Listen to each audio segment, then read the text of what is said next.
ఆ ఎమ్మెల్యే ప్రతిపక్షం నుంచి అధికార పార్టీ పంచన చేరారు. కొద్ది రోజుల క్రితం ప్రభుత్వం మీద ఆయన చేసిన కామెంట్స్ దుమారం రేపాయి. కాంగ్రెస్లో చర్చకు దారితీశాయి. సొంత పార్టీపైనే అసంతృప్తి వెళ్లగక్కడంతో సీన్లోకి పీసీసీ చీఫ్ ఎంట్రీ ఇచ్చారు. పెద్ద ఆయన పెద్ద మనసుతో అర్థం చేసుకోవాలని కోరారు. దీంతో గాలి దుమారం ఆగింది. ఇంతకీ ఆ సీనియర్ ఎమ్మెల్యేకు కోపం రావడానికి కారణమేంటి? Let's watch the story. Kamareddy జిల్లా బాన్సువాడ ఎమ్మెల్యే మాజీ స్పీకర్ పోచారం శ్రీనివాసరెడ్డి రాష్ట్ర ప్రభుత్వంపై అసంతృప్తితో రగిలిపోతున్నారు. తన నియోజకవర్గంలో జరిగే అభివృద్ధి పనులకు నిధుల మంజూరులో ఆలస్యంపై ఆయన మదన పడుతున్నారు. కొద్ది రోజులుగా అసంతృప్తితో ఉన్న పోచారం వర్ని మండలం సిద్దాపూర్ వద్ద నిర్మిస్తున్న జలాశయంకు నిధులు మంజూరులో ఆలస్యంపై భగ్గుమన్నారు. 10,000 ఎకరాలకు సాగునీరు అందించే ఉద్దేశంతో రూపొందించిన ఈ రిజర్వాయర్కు 119.41 కోట్ల ఖర్చవుతుందని అంచనా వేశారు. నిధులు మంజూరులో ఆలస్యంపై ప్రభుత్వం స్పందించడం లేదని పోచారం ఆగ్రహం వ్యక్తం చేశారు. ప్రాజెక్టు పనులు పరిశీలించడానికి వెళ్లిన పోచారం శ్రీనివాసరెడ్డి అక్కడ పరిస్థితులు చూసి అసహనానికి గురయ్యారు. వెంటనే సంబంధిత అధికారితో ఫోన్లో మాట్లాడగా ప్రభుత్వం నుంచి నిధులు మంజూరు కాకపోవడం వల్లే కాంట్రాక్టర్ పనులు చేయడం లేదని బదులిచ్చారు. అధికారి సమాధానంతో ఆగ్రహానికి గురైన పోచారం సీఎంకు మంత్రులకు ఎన్నిసార్లు ఫోన్ చేసినా స్పందన లేదని ఆవేదన వ్యక్తం చేశారు. ఈ వయసులో నిధుల కోసం మంత్రుల కాళ్లు మొక్కాలా అని అసహనం వ్యక్తం చేశారు. బీఆర్ఎస్ హయాంలో ఇంట్లో కూర్చుంటే జీవోలు వచ్చాయని గుర్తు చేసుకున్నారు. ఎమ్మెల్యేలు ఫోన్ చేస్తే నాకు ఫోన్ లేకపోతే ఎవరు చెప్పాలి?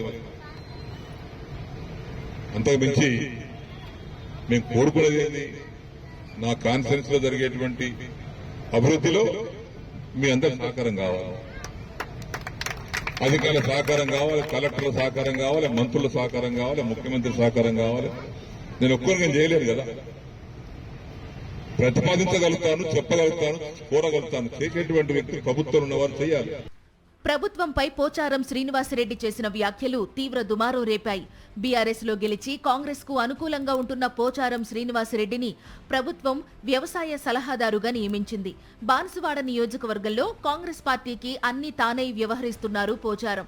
అయితే కొంతకాలంగా నియోజకవర్గంలో వర్గపోరు తీవ్రస్థాయికి చేరింది. హస్తం పార్టీ 3 వర్గాలుగా చీలింది. ఈ నేపథ్యంలో అభివృద్ధి పనులకు నిధులు సకాలంలో రాకపోవడంతో పోచారం రగిలిపోతున్నారు. అదే సమయంలో మంత్రులు కూడా ఫోన్ ఎత్తకపోవడంతో మరింత అసహనానికి గురయ్యారు. పోచారం వ్యాఖ్యలపై పీసీసీ చీఫ్ మహేష్ గౌడ్ స్పందించారు. రాష్ట్ర ప్రభుత్వానికి ఉన్న ఆర్థిక ఇబ్బందులను పోచారం పెద్ద మనసుతో అర్థం చేసుకోవాలని కోరారు. అన్ని తెలుసు, పోచారం గారికి కొద్ది ఇబ్బందులు ఉన్నాయి. కేసీఆర్ గారు చేసిన అప్పు 8.5 లక్షల కోట్లు. ఆ అప్పు కట్టడంలో చాలా ఇబ్బందులు పడాల్సి వస్తుంది. ఆర్థిక విధ్వంసం నుంచి రేవంత్ రెడ్డి గారి నేతృత్వంలో ఆర్థిక వికాసం వైపు పరిగెడుతూ ఉన్నాం. కొంత ఇబ్బందులు ఉన్నాయి. పోచారం గారి యొక్క ఆవేదన అర్థం చేసుకోగలుగుతాం. వీలైనంత త్వరగా సార్ట్అవుట్ చేస్తాం. నిధుల విషయంలో పోచారం బాహాటంగా ప్రభుత్వంపై అసంతృప్తి వెళ్లగక్కడంతో పీసీసీ చీఫ్ ఆయనతో మాట్లాడి సర్ది చెప్పారు.